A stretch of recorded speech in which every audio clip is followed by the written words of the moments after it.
Hi, Kim. Hi, Nina. It's us again. I know. Very exciting. I think people were very excited to see the first time that we ever presented a financial briefing together. Yes, it was really fun. Yeah. So it was. So let's see how we go today. Yeah. There's not been a lot on case law this week. So No, it was different to last week where there was a lot going on. I think everyone decided to take a little bit of a break after closing the loop stuff. Well, and our main topic today, that's a very significant and often complex, I think it will be quite a complex piece of legislation if it goes through. So lots of work in store for IR lawyers, I think. I think so. All right, so let's talk about the first case, and it's another one of those considering what are the earnings when you're looking at the high income threshold, which we all know is around 167,500. Yeah. So in this case, the employer was trying to say that this employee was not protected from unfair dismissal because the total amount of their package was over the high income threshold, and they were trying to claim in particular this $1,200 payment, which was like a membership payment to a professional body. Yeah. And really interesting, they were trying to claim it under the non-monetary benefits, which is one of the factors for earnings. And in this case, where a commission said, well, although it is a non-monetary benefit, it doesn't meet that threshold because it was a requirement to actually perform their job. So it counted as professional development. So I think it would be comparable to engineers, how if you want to be an engineer, you actually have to have that membership with Engineers Australia. And if you don't, you can't perform your role. Yeah. Just like us with practicing certificates as well.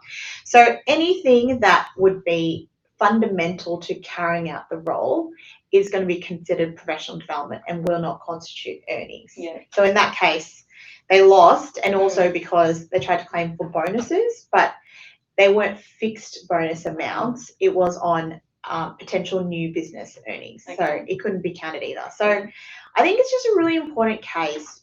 We often come across employers where they have an employee on a substantial amount of money. It's like I had an employee who was on $200,000, and because he was on such a significant amount, the employer thought, okay, I'm not happy. I'm just going to walk in there and terminate, which they did. And the employee filed an unfair dismissal claim because they happened to be captured under an award. And if they're captured under an award or an enterprise agreement, then they are protected from unfair dismissal. So please, please, please be careful when you are going to terminate someone. Double check if what their total package is and whether any of the considerations would count towards earnings. Yeah, and because it's a lot of unexpected expenses that would be captured. So I was looking at this case law about, there's so much case law on this sort of thing because so many people are on that cusp, aren't they? Yeah. But in one case, an employer paid their employees premium for their life insurance policy. And that was captured. That put them over the threshold. Yeah. Private use of a company supplied iPad or iPhone. Yep. And company cars as well. Yep. Yep. Absolutely. And overtime, but only if it's predetermined. Yeah, fixed guaranteed. Fixed guaranteed overtime. So take care. Always get some legal advice and really think carefully before and to be safe, just make sure your process is fair. That's the safest way to protect you, really. Yeah. Okay. All right, on to the next case. Oh, this is a bit of a fun case. I've enjoyed reading this one. This was a general protections application that a former employee had brought in the Federal Circuit Court. The employer had made quite a few offers, and the employee rejected every one of them, and even to the point that said to the employer, don't make me any more offers, I'm not interested. You're just trying to pay me hush money. Oh my gosh. And I want to be reinstated. Her lawyer said to her, the chances of being reinstated are nil. Yeah, the relationship has clearly broken down. You're not going to succeed, and there is a risk of a cost sort of being made against you.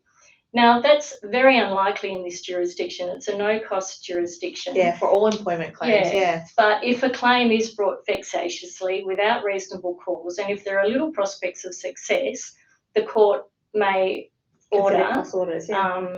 the employee or the applicant to pay indemnity costs. Yeah. Now that's a really big thing because indemnity costs are the employer's entire legal costs from a particular point, depending on when they made a Calder Bank offer. Yeah, so they usually have the offer and it says, if you don't accept this offer, then we can claim costs from that date. Yeah. So it's a big deal. It's a big deal. Yeah. And sweet victory, I think, for the employer in this case, because a very unreasonable applicant and she got her just deserves, I may say. So fun case every time we see employees who are misbehaving get their just deserves. Yes. You never bring a case on principle. I hear it all the time, but don't do it. It's not worth it. Far too costly. All right, so this one was a really interesting one, and I think it slipped a little bit under the radar. So there was an employee who was working as a waiter in the mahogany room, which is the high roller area, and had been working there for 6 years and developed lung cancer, which he is claiming was directly attributable to the significant amount of cigarette and cigar smoke he was exposed to. Couldn't work like that. Definitely couldn't. In the mahogany room, because Crown had a special exemption from the government to permit smoking indoors. So he is claiming he's brought a common law claim through the Supreme Court and claiming for damages, legal costs, medical costs, things like that, which can be quite significant. And he's saying, well, they failed to warn him of the risk, they failed to provide proper controls, and most importantly, that they actually were aware of the risk because they had received previous complaints from other employees that they developed medical conditions as a result of working there. So I think it's a really interesting one to watch. We suspect it probably will settle, but it will definitely expose the doors, open the doors to more such claims. And not only Crown, but any other business where there is a known obvious risk. And if you aren't putting the controls in place, then you could be liable for common law claims, but also for safety prosecutions. Like one that comes to mind is in the meat industry, Q fever is a well-known risk. If you are having any contact with cattle and you don't have a Q fever vaccine and you don't know you're immune, then the chances of you getting seriously sick are very high, and that's well known within the industry. So if you have employees and you're exposing them to the risk with no controls, then you will be prosecuted and they can bring these common law claims too. So just a reminder that make sure if there are known high risks that you have controls in place, otherwise you're just exposing yourself. I don't think Crown will be able to defend that one. No, I don't think so. Alrighty. So this is another interesting one. So we've got a disability support worker who injured her knee at work August 2022. The dates are relevant. Slipped at work, injured her knee, had some time off, went back to work, performed suitable duties, but couldn't maintain it, and so she ended up resigning. So a few months later, she was at home cooking and the smoke alarm went off. So she climbed up on her stepladder and was reaching up to turn off the smoke alarm, and she fell and fractured her wrist. Oh, wow. And so she made a claim against the work cover claim for the medical treatment for the wrist. So she could make that claim even though she effectively ended her employment. Yeah. So what the case involved was an analysis of the medical evidence. So the employer said, oh no, she just lost her balance as she was reaching up to turn off the smoke alarm. But her medical evidence was that no, with the nature of the injury and what had happened at the time, and her version of events was that her knee actually gave way, and that was the cause of the fall. And so the court took a really strong analytical view or analysis of the medical evidence as to the cause of the fall, and if it was therefore causally linked to the original knee injury, and there was an unbroken chain of events. So that made them liable. So made them liable. The case obviously didn't talk about this because it wasn't relevant, but if she'd brought a claim for weekly payments, I doubt they would have been compensable because she didn't suffer the injury out over in the course of employment, which is the threshold test for that sort of primary injury. I see. But yeah, so interesting case. But, you know, really nothing an employer could do in these circumstances to protect themselves against this sort of thing. And Kim, could this still impact the premium even though the employee is no longer there? Yeah, it will, because premium, a claim will impact premium for 3 years. And so what impacts premium are the actual costs paid under the claim. Yeah. So any medical treatment she had would go on the claim costs, and that would drive up premium. Really interesting. So it's really just bad luck. Yeah, it really is in that case. Oh, name was Wolf as well, which made me laugh. Yeah, Miss Wolf. All right. So in this case, Polymaster, I think, delivers rain tanks. And for this particular case, they had a Polymaster contractor using a flatbed truck to deliver a rain tank to a customer's property. In the course of unloading it, the customer and their neighbour were helping the contractor unload it. And unfortunately, it fell and fatally crushed the neighbour.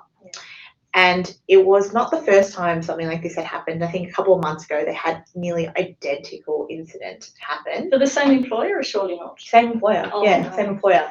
Which is why WorkSafe brought charges and said, look, you should have known by now that you cannot have non-employees assisting with the process. Like, it's all nice that people want to help, but it is far too dangerous. Yeah. Because the risk is too high. You had already one serious incident, and now the second one.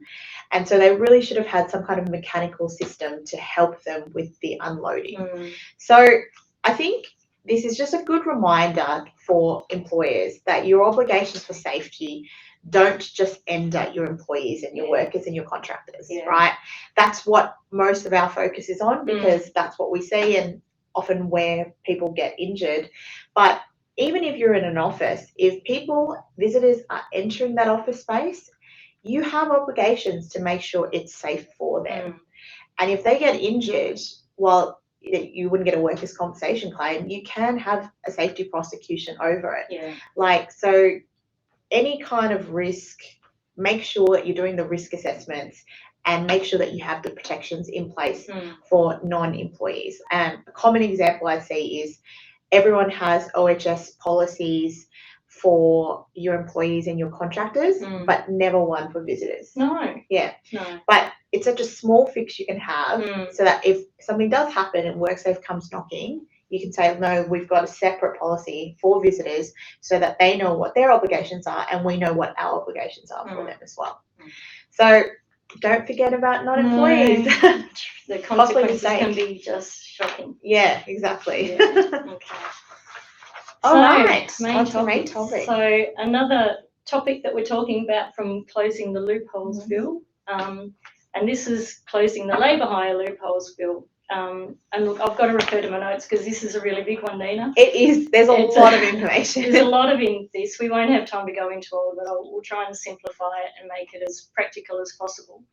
But when we're talking about labour hire, we're talking about an employer who directly employs an employee, and then that employee will go off to a host employer and do work at the host. So I'll be referring to an employer, employee, and the host. Yeah. Okay.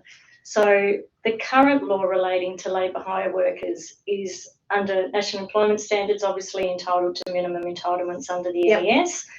If subject to the nature of the work they do, if they're captured by an award, they'll be entitled to the minimum entitlements and conditions under the award.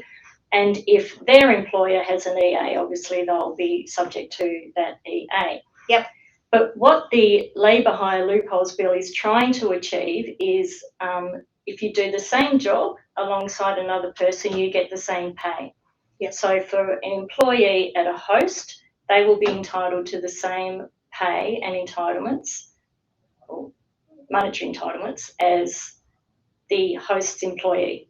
Yeah, and the purpose of that, Kim, wasn't it? Because obviously the host has taken some time and effort to negotiate this enterprise agreement with their workers. Yeah. And so they didn't want, the government didn't want labour hire to then come in and undercut that because it would be very unfair then. And it would discourage people from engaging directly and just turning to labour hire. Yeah.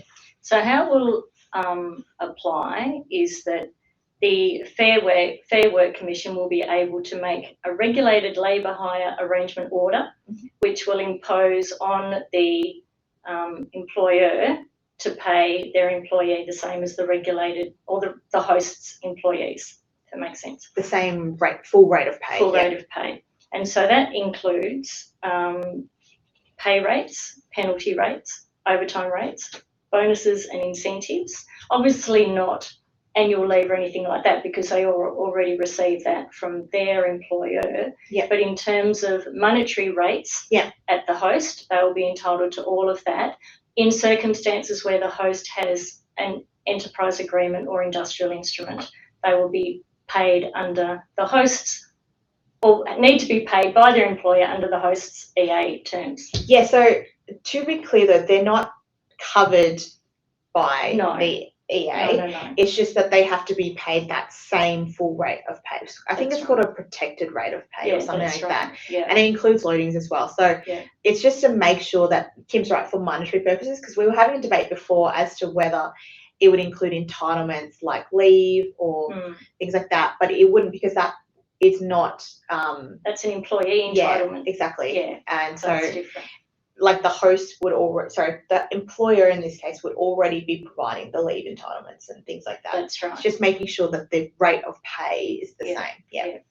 So so this won't likely to take effect November next year, and then after that, either the employee of the labour hire employer may apply to the Fair Work Commission for a regulated labour hire arrangement order. The host can. An employee of the host can apply, or the union. Yeah. Where it won't, there are some exemptions. It won't apply to a training arrangement like an apprenticeship, or if the engagement is less for 3 months. It also won't apply if I always forget if it's which one. Small business one. It's if the host is a small business, it won't apply. Yes. But if the employer is a small business, it then can. it is. Yeah. Yeah, thank you for clarifying. So there'll be a number of criteria the Fair Work Commission will need to take into account whether it's just and reasonable to make one of these orders. It's not an automatic order. They will consider it. Yeah. So it's just some examples. Pay arrangements of the employees of the host employer and the industrial instrument that covers them. Whether the work is going to be performed just as labour or if it's a specific service. Yeah. So if it's a specific service, less likely to be awarded or to make the order. I think I saw there were distinctions that people were talking about how if say it was like an IT service, like we have an IT provider who comes to our offices, it's not going to really capture those kinds of arrangements. Yeah. And they look at the wider work arrangements and the relationship between the host and the employer and that sort of thing. So it will be quite a complex piece of legislation if it comes in. So we'll wait and see what happens there. I'm sorry, I've got to check my notes because it is complex and I just want to make sure I capture everything. Oh, here we go. So if the employee of the employer is a casual, but the host doesn't employ casuals, then the casual will be paid as if they were a permanent employee under the host's arrangements, but they'll have the 25%. Yeah, so they'll actually get paid more. Yeah, they will. And actually talking about paying more, the change if the host's EA has a lower pay rate than what the labour hire provider is already paying, they won't make an order to make it less. It doesn't have to be matched. Like if you're paying better off, then that's fine. Yeah. But there will be a lot of consequences for this, especially on the labour hire employer, because they will end up paying more, I have no doubt, than what they already pay their employees. Oh yeah, definitely. Now, interesting though, the host employer has an obligation to advise the employer what their pay rates are so that the employer can calculate them. And if the host provides inaccurate information, they can actually be liable to civil penalty.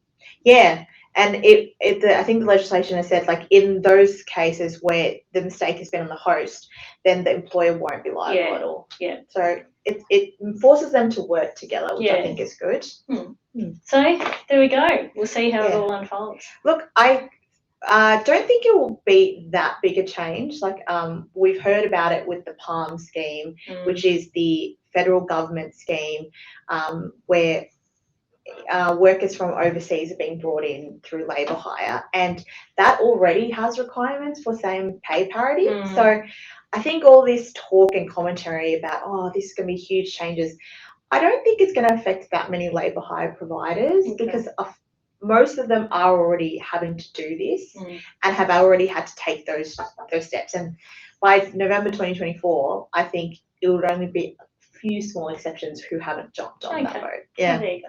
Yeah. All right. Let's talk about the case study. We're going to have to listen very carefully with this one. It is a bit of a tricky one. Andrew's gone to town on this one. So I'll read it slowly, but I had to read it. I had to read it a few times just to get my head around. There's a lot of moving parts. There's a lot in this one. So Kitchen Hands Proprietary Limited, or KH, was a commercial caterer. It was difficult to retain staff, particularly waiting staff. KH agreed to undertake a function at the Bright City Bowling Club, BCBC. BCBC engaged KH for the function. Kiana, the CEO of KH, asked BCBC if they had any casual staff that they could engage through BCBC for the night. Andrew. They would pay BCBC 10% on top of wages for the night to cover their costs. This suited KH because they paid 15% over the award under their EA, and BCBC paid in accordance with the award. So there was a small profit to be made and no workers' compensation risks on KH. Kiana attended BCBC to inspect the premises. It was unusual for him to attend the site. It was a business that ran between 50 to 100 functions a week. But this one was for over 1,000 people. They would have to bring in some of their own cooking equipment, and on reviewing the plan, it had some real safety concerns for him. The function went well. 3 of the young waiters asked Kiana if they could stay on casually, as the BCBC only used them 2 nights a week. Kiana spoke with the BCBC CEO, Tina, and she said she was happy to keep the same arrangement, which was a win-win for both organisations. At the next BCBC function a year later for 1,000 people, Kiana again attended site, spoke with Tina whilst they reviewed the safety plan, and raised concerns about the sloping, uneven ground the barbecues supplied by KH would have to be located on. The risk assessment showed there was a risk of people tripping and being burnt by the barbecues, but did not identify the obvious hazard of a person bumping the barbecue and knocking it over, which would send hot red coals over an area containing flammable items, including gas bottles. They agreed to put down sand and a carpet to keep the barbecue safe. Chris, one of the loaned wait staff from BCBC to KH, had been drinking most of the night, a very common issue with wait staff hired by KH. He was one of many. He was bringing out a box of beers when he tripped on a depressed area of carpet, fell, he was a big young man, knocked over a barbecue, the contents quickly catching fire to the carpet, a nearby hay bale, and minutes later gas bottles started to explode. Chris died from a bottle explosion where shrapnel from the gas bottle sliced through his femoral artery. Oh, Andrew, that's so graphic. Gosh. That was not a nice one to read, actually. No. So, Nina, for you, was BCBC and KH in a labour hire relationship and caught by the state labour hire legislation? And if so, who could be prosecuted and for what? Yeah, so I think Andrew specifically made this very tricky because this case study is not contemplating the normal standard labour hire and host relationship. You know, we all know if you've got a meatworks and you have a labour hire provider who is providing the employees, then it's a clear labour hire arrangement. But in Victoria, we have the Labour Hire Licensing Act, which is very, very broad, and it was instituted by the Labor government in consultation with the unions, and it captures a lot more different types of arrangements, and that's specifically what happened here. So a labour hire arrangement can arise when a business is supplying individuals to work in and as part of the, we'll call them the host's business or undertaking, and they're directly paying the employee. So in this case, BCBC is providing the casual workers to work for KH to supplement their work, but they're still paying them directly. So they're their employees. So it actually would be captured under the Labour Hire Licensing Act, which they probably didn't think of, and most people wouldn't have thought of too. And so because it's captured, they would have had to get a license from the Labour Hire Authority. And because they didn't, they would be prosecuted likely, and the penalty is $150,000 for Kiana as the individual and $600,000 for KH business.